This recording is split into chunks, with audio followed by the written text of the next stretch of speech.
Hello बच्चों, कैसे हैं आप सभी लोग। आई होप आप सभी लोग अच्छे होंगे।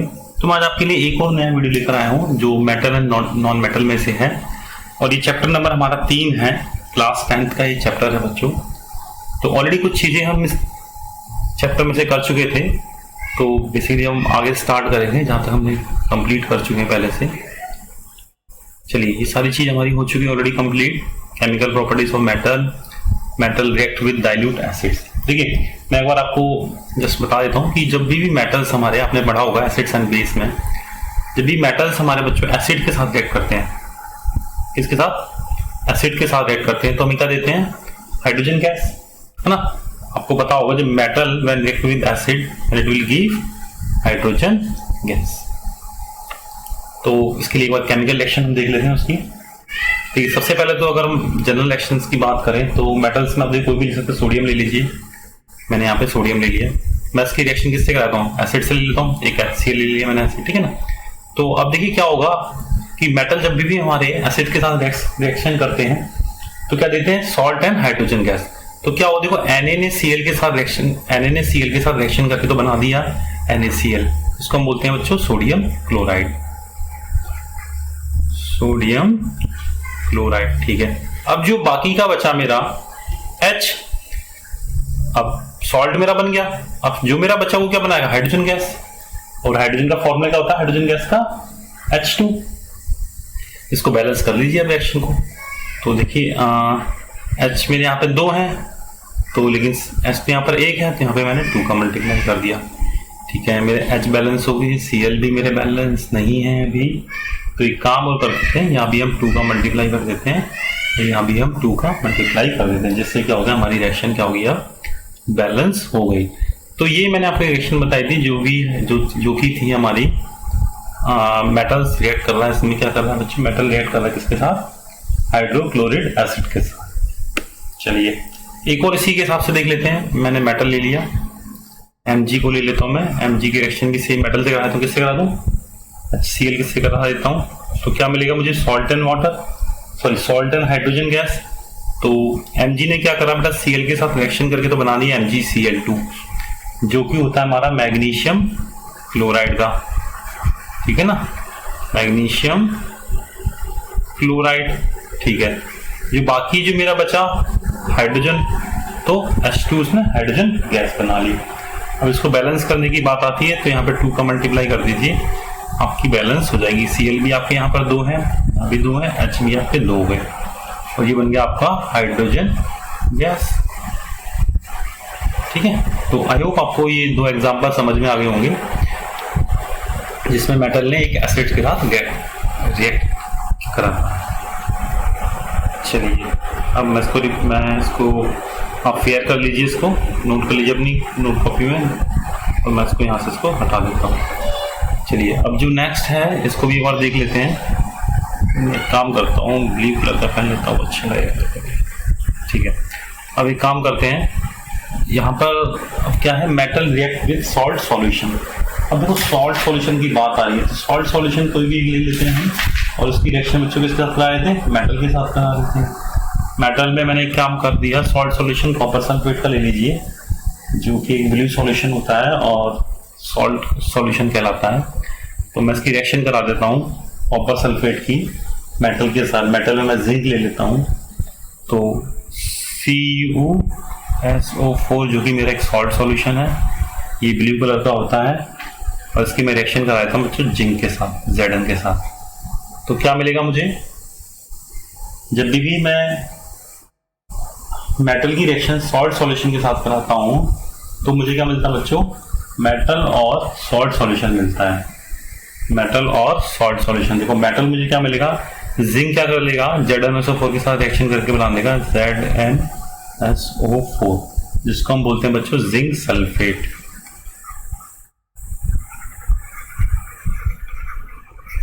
और बचा यहाँ पे कॉपर। अब देखो इस रिएक्शन से आपको कुछ याद आ रहा हो शायद, ये भी सॉलिड में, ये भी सॉलिड में, और ये मेरा एक्वस में है CuSO4। जिंक ने क्या कर दिया बच्चों? कॉपर को क्या कर दिया?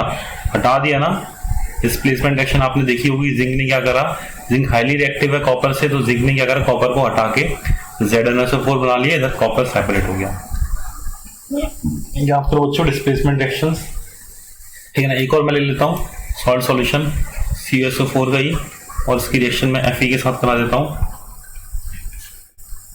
सेम वही चीज होगी, Fe क्या कर लेगा, SO4 के साथ रिएक्शन कर लेगा, तो FeSO4 बना देगा, और बाकी बचेगा हमारा कॉपर, ठीक है। तो कॉपर मेरा ये सॉलिड फॉर्म में होगा, FeSO4 मेरा क्या हो जाएगा बच्चों, एक्वस फॉर्म में हो जाएगा, और ये भी Fe सॉलिड फॉर्म में होगा, और मेरा ये भी क्या होगा, एक्वस फॉर्म में होगा, ठीक है। तो आई होप आप लोगों को ये एग्जाम्पल क्लियर हो गए होंगे। तो मैं एक और इसको मैं रफ करता हूँ, फिर बात करते हैं आगे। मेटल की रिएक्शन हम कराते हैं बच्चों क्लोरीन के साथ। चलिए ये रफ हो गया, ठीक है।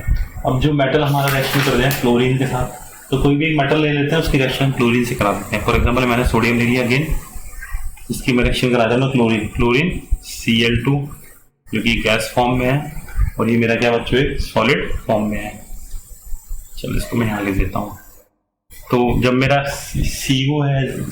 सोडियम जो है Cl के साथ रिएक्शन करेगा, तो मेरा क्या बनाएगा, सॉल्ट बनाएगा, जो कि होता है NaCl का, ठीक है ना, NaCl का सॉल्ट बना देगा। और बैलेंस कर दीजिए इसको, यहाँ पे 2 क्लोरीन है, यहाँ पे 1 है, तो 2 का मल्टीप्लाई कर दो, सिंपल सी हो गया। ये एक और मेटल ले लीजिए, कैल्शियम ले लो, मेटल होता है, क्लोरीन के साथ रिएक्शन करा दो, क्या बन जाएगा, CaCl2, इसको क्या बोलते हो आप, कैल्शियम क्लोराइड, ठीक है ना। चलिए कैल्शियम क्लोराइड आ गया, इसको बैलेंस करो, बैलेंस है, कुछ करने की जरूरत नहीं आपको ऑलरेडी, ठीक है। तो ये हमारी केमिकल प्रॉपर्टीज थी जिसमें मेटल हमारी रिएक्शंस कर देते हैं, ठीक है ना। अब हम फिजिकल प्रॉपर्टीज पे बात करते हैं नॉन मेटल की, ठीक है। एक बार physical properties of non metal की बात करते हैं, ठीक है। फिर हम केमिकल प्रॉपर्टीज की बात करेंगे नॉन मेटल की। फिजिकल प्रॉपर्टीज हम ऑलरेडी डिस्कस कर चुके हैं मेटल की, केमिकल प्रॉपर्टीज भी हमने डिस्कस कर दी है सारी जितनी भी थी हमारी मेटल्स की। अब बात आती है नॉन मेटल्स की, तो उसकी भी हम क्या करेंगे, केमिकल प्रॉपर्टीज और फिजिकल प्रॉपर्टीज दोनों ही डिस्कस करेंगे। तो सबसे पहले इसकी प्रॉपर्टीज देख लेते हैं, फिजिकल प्रॉपर्टीज नॉन मेटल की क्या है। फर्स्ट है, non metals are neither malleable और नॉट डक्टाइल। मेलेबल्स माने क्या होता है, देखिए जब भी जैसे 1 रुपए का कॉइन है, हम क्या करेंगे, उसको हैमर से मैं पीटूंगा तो ये क्या होगा, बहुत थिक हो जाएगी, इसकी जो थिकनेस है कम हो जाएगी। बट लेकिन नॉन मेटल में ऐसा नहीं होता, वो टूट जाएंगे, ठीक है। और डक्टाइल यानी कि स्ट्रेच, ये स्ट्रेच भी नहीं होते, जैसे कि हमारा गोल्ड है, 1 ग्राम गोल्ड को लगाओ हम 1 किलोमीटर तक स्ट्रेच कर सकते हैं, जैसे कि वायर्स होती है स्ट्रेच करके बनाई होती है, ये स्ट्रेच नहीं होते हैं नॉन मेटल। फिर non metal do not conduct heat and electricity, ठीक है ना। नॉन मेटल क्या बेटा, हीट और इलेक्ट्रिसिटी को कंडक्ट नहीं करते हैं। आपने कभी देखा है लकड़ी में से इलेक्ट्रिसिटी पास होते हुए, वुड के अंदर से नहीं होती ना, तो वही सारी चीज है। फिर non metal are not shiny, they are dull. जितने भी नॉन मेटल्स होते हैं हमारे शाइन नहीं करते हैं वो, जैसे कि गोल्ड शाइनी होता है ना, सिल्वर, तो नॉन मेटल हमारे शाइन नहीं कर सकते, वो डल भी होते हैं। फिर non metals are generally soft, non metals होते हैं हमारे सॉफ्ट होते हैं, लेकिन जो डायमंड्स होता है विच आर हार्ड होता है, वो एक हार्ड नॉन मेटल होता है, यहाँ पे नॉन आएगा बच्चों, ठीक है। चलिए नेक्स्ट आता है, non metals are strong, they are easily broke. जो नॉन मेटल्स होते हैं हमारे स्ट्रॉन्ग नहीं होते हैं, non metals are not strong, ठीक है, नॉट है, दे आर इजीली ब्रोक, वो आसानी से टूट भी जाते हैं। फिर नेक्स्ट प्रॉपर्टीज आती है, non metals are not sonorous. जो हमारे नॉन मेटल्स होते हैं स्नोरस नहीं होते हैं। स्नोरस मतलब जब भी हम उसको किसी भी धातु से पीटते हैं तो उसमें से साउंड नहीं आती है, जो मतलब जैसे कि टन जैसी साउंड आती है ना मेटल के अंदर से, वो नहीं आती उस टाइप्स की। They do not produce sound, ठीक है ना। फिर non metals have many different colour. जो नॉन मेटल्स होते हैं उसके कलर बहुत सारे होते हैं, डिफरेंट कलर्स में हमें नॉन मेटल्स पाए जाते हैं। नेक्स्ट बच्चे last physical properties, non metals do not conduct electricity. चलिए ये तो हमने पढ़ाई था ऑलरेडी, बट लेकिन एक चीज इसका एक्सेप्शन है बच्चों, but carbon in form of graphite is a non metal, but लेकिन वो क्या करता है बेटा, विच कंडक्ट इलेक्ट्रिसिटी। जो ग्रेफाइट होता है वो हमारा इलेक्ट्रिसिटी को क्या करता है, कंडक्ट करता है। तो इसलिए बताते हैं कभी भी पेंसिल जो होती है ना उसको सॉकेट में नहीं डालते हैं, क्योंकि वो इलेक्ट्रिसिटी को कंडक्ट कर जाएगा। चलिए फिर देखो केमिकल प्रॉपर्टीज की बात करते हैं नॉन मेटल्स की। फिजिकल प्रॉपर्टीज हमने डिस्कस कर ली है, तो मेरे हिसाब से आप लोगों को समझ में आ गई होंगी। अब केमिकल प्रॉपर्टीज की बात करते हैं। तो देखो reactions of non metal with oxygen. तो कोई कार्बन ले लेते, कार्बन मेरा एक नॉन मेटल होता है, इसकी रिएक्शंस मैं ऑक्सीजन के साथ करा देता हूँ। ऑक्सीजन, इसको हम एयर भी बोल सकते हैं, क्योंकि एयर में हमारी ऑक्सीजन होती है। और इसकी रिएक्शन कराएंगे, अपना क्या बन जाएगा मेरा, जब कार्बन जो ऑक्सीजन का रिएक्शन करेगा तो क्या बन जाएगा, CO2, कार्बन डाइऑक्साइड। अब यहाँ से प्रोडक्शन भी समझ सकते हो इसकी, कार्बन डाइऑक्साइड हमारी कैसे बनती है, जब भी हम कार्बन की रिएक्शन ऑक्सीजन के साथ कराते हैं तो मेरा एक कार्बन डाइऑक्साइड बन जाती है। ठीक है बच्चों, तो ये मेरा गैस फॉर्म में है, ये कार्बन मेरा किस फॉर्म में होगा, सॉलिड फॉर्म में, और ऑक्सीजन मेरा किस फॉर्म में होगा, गैस फॉर्म में। ठीक है, चलिए एक और रिएक्शन देख लेते हैं इसकी। सल्फर की करा दो। सल्फर भी मेरा क्या है, नॉन मेटल है, एटॉमिक नंबर क्या है इसका, 16। इसकी रिएक्शन करा दो O2 के साथ। चलिए यहाँ पे हमारा कार्बन का एटॉमिक नंबर क्या है, 4 होता है, सॉरी 6 होता है। और देखो ये नॉन मेटल क्यों है, क्योंकि ये इलेक्ट्रॉन को क्या करते हैं, गेन करते हैं, इलेक्ट्रॉन को गेन करते हैं, इसलिए हमारे क्या है, नॉन मेटल। ऐसे सल्फर है, सल्फर का बच्चा एटॉमिक नंबर 16 होता है। अगर मैं इसकी कॉन्फ़िगरेशन लिखूंगा सल्फर की, क्या बनेगी, 2 8 6, 6 आ गया। अब जितने भी एलिमेंट है सबका एक मूल उद्देश्य है अपने आप को स्टेबल करना। स्टेबल इन द सेंस अपनी वैलेंस शेल में, यानी कि लास्ट शेल में जहाँ पर 6 है, इसको लास्ट शेल बोलते हैं, इसमें उनको 8 इलेक्ट्रॉन कंप्लीट करने हैं, बट यहाँ पे तो 6 है। तो ये क्या करेगा बच्चों, किसी भी एलिमेंट से 2 इलेक्ट्रॉन और लेगा। जब ये 2 इलेक्ट्रॉन लेगा जब ही तो ये स्टेबल होगा। तो इसका मतलब इसने क्या करा बच्चों, इलेक्ट्रॉन का गेन करा। तो जो भी इलेक्ट्रॉन का गेन करता है, जितने भी एलिमेंट्स हैं इलेक्ट्रॉन के गेन करते हैं, वो सारे हमारे क्या होते हैं, नॉन मेटल। ठीक है ना। और जो इलेक्ट्रॉन को डोनेट करते हैं, वो जो डोनेट करते हैं वो सारे हमारे क्या होते हैं, मेटल होते हैं। तो ये छोटी सी बात है, आपको याद होनी चाहिए। तो मैं सल्फर की रिएक्शन ऑक्सीजन के साथ कराऊंगा तो मेरा क्या बन जाएगा, SO2, जो कि हमारा क्या होता है बच्चों, सल्फर डाइऑक्साइड। ठीक है, चलिए मेरे हिसाब से आपको इस समझ में आ गई होंगी ये सारी चीजें।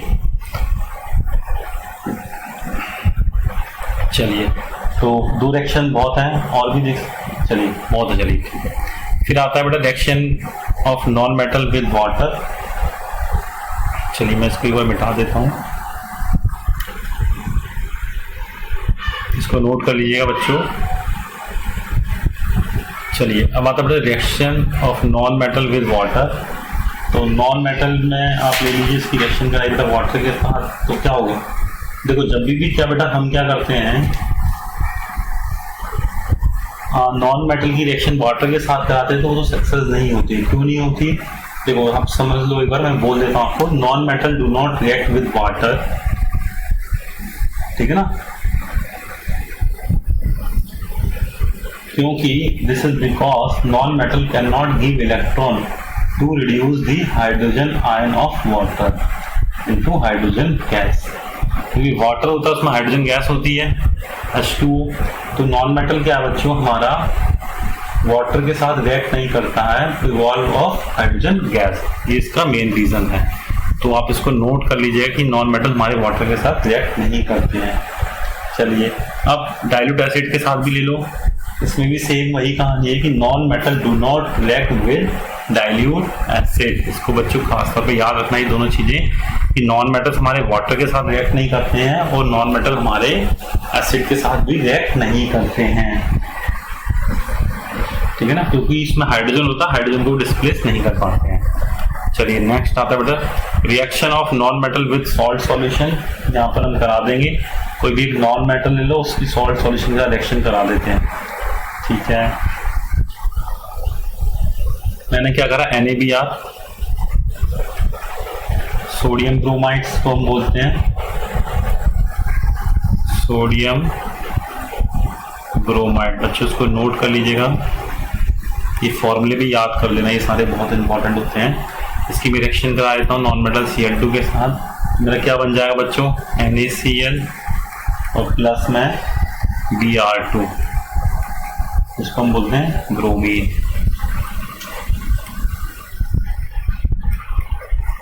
और NaCl हमारा क्या होगा बच्चों, सोडियम क्लोराइड। ठीक है, चलिए, तो ये सारी चीजें हैं हमारी। आई होप आप लोगों को समझ में आ गई होगी। तो reaction of non metal with salt solutions. ठीक है, अब सेम चीज आती है reaction of non metal with chlorine. इसमें क्या करेंगे, नॉन मेटल ले लो, चलो हाइड्रोजन ले लेते हैं हम, ये भी हमारा नॉन मेटल होता है।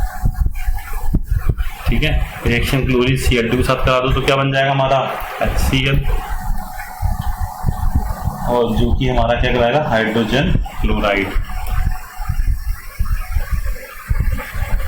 चलिए इसको नोट कर लिया। ठीक है, हाइड्रोजन क्लोराइड।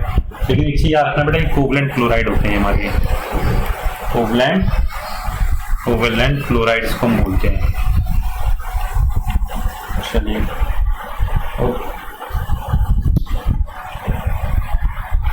नेक्स्ट आता है बेटा हमारा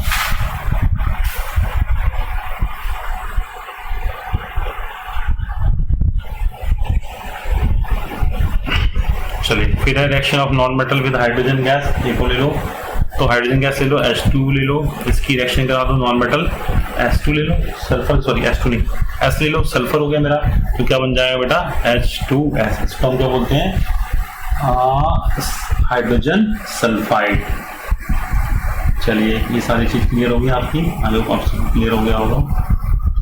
और फिर नेक्स्ट आता है हमारा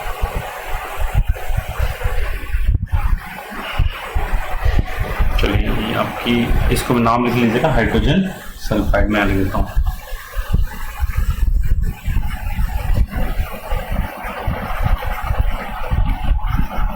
ठीक है, और ये हमारा क्या है बच्चों, सल्फर, जो कि हमारा क्या है, नॉन मेटल है। ये लिखा है reaction of non metal with sulphur.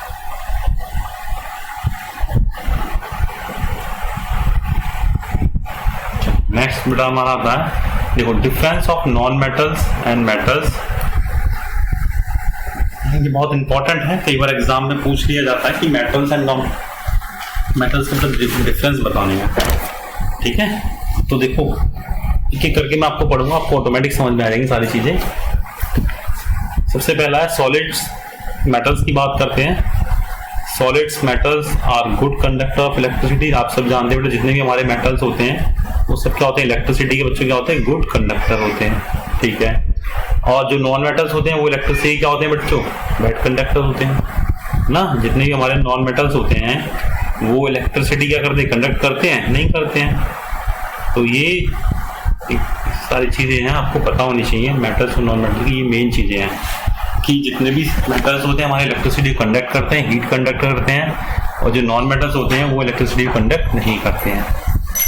फिर नेक्स्ट मेटल्स आर शाइनी होते हैं। जितने भी मेटल्स होते हैं हमारे शाइनी होते हैं। जो नॉन मेटल्स क्या होते हैं, डल होते हैं। आपने पढ़ा होगा वही फिजिकल प्रॉपर्टीज में हमने पढ़ा था नॉन मेटल की, कि नॉन मेटल्स हमारे क्या होते हैं, डल होते हैं। फिर बच्चों मेटल्स आर स्ट्रॉन्ग। जितने भी मेटल्स होते हैं हमारे स्ट्रॉन्ग होते हैं, हार्ड होते हैं, और जो कि हमारे अलाउ में यूज होते हैं। ठीक है, चलो metals are strong and hard, और नॉन मेटल्स आर यूजली क्या होते हैं, हमारे सॉफ्ट होते हैं। इन ग्रेफाइट होता है जो कि हमारा हार्ड होता है, ग्रेफाइट याद रखना बच्चों, ग्रेफाइट जो कि होता है हमारा हार्ड नॉन मेटल होता है, हार्ड नॉन मेटल। ठीक है, नेक्स्ट आता है बच्चों metal can be band and stretch. Metal जो भी हमारे होते हैं उनको बैंड भी कर सकते हैं, स्ट्रेच भी कर सकते हैं। बैंड मतलब मोड़ सकते हैं, देखा ना आपने, आयरन की रोड को मोड़ दो। तो जबकि जो होते हैं हमारे नॉन मेटल्स क्या होते हैं, usually brittle and break easily, जिसको तो बैंड और स्ट्रेच नहीं होते हैं वो।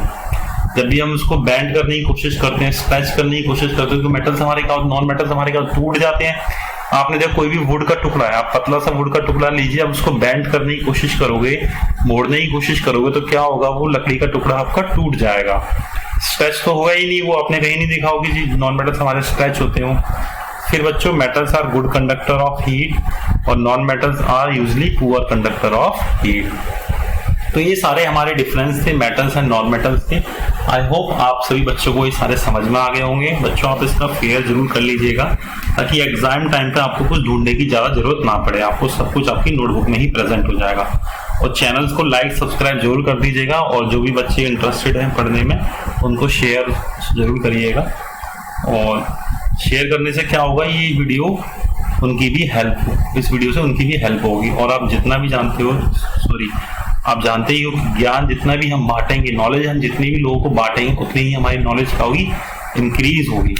तो ये कुछ इंपॉर्टेंट फैक्ट हैं जो आपको पता होने चाहिए। और चलिए बच्चों, बाकी मैं एक और वीडियो लेकर आऊँगा जल्दी ही आपके लिए इसी चैप्टर में से। तो फिर मिलेंगे आपसे। बाय बाय बच्चों।